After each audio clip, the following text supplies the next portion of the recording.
колумда сурап жүргөн жигитим турмушка чыгууга мени сунуштады. Мен ага макул болуп турмушка чыктым. Жашоо ошентип уланып баштады. Ал кээде мага бакырганда мен коркуп кетчүмүн.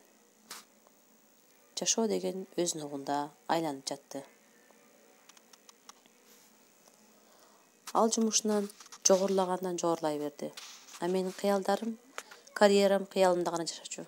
Ал убакта биздин кичинекей кызыбыз да чоңоюп баштады. Ал кээде өзүн ушундай башкача киши сезчү, мен андан коркуп кетчүмүн. Кээде ал мени капалантып, кемсинтип тарынчу.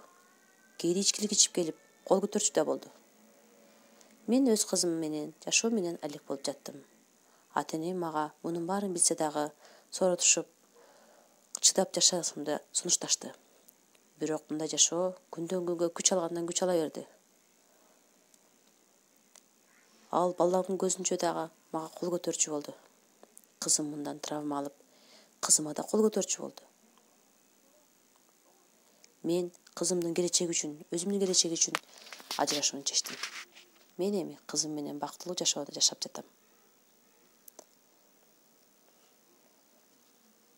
Анын кылыктарын мен эч качан унута албайм. Мен ажырашууну чечип, өз келечегимди тандадым. Зомбулукка каршы чыдабагыла, зомбулукту актабагыла. Зомбулукка каршы бир гана өзүң чыга аласың. Ошондуктан эч качан өзүңдү аргасыз көрбөй, дайыма алдыга кадам жаса.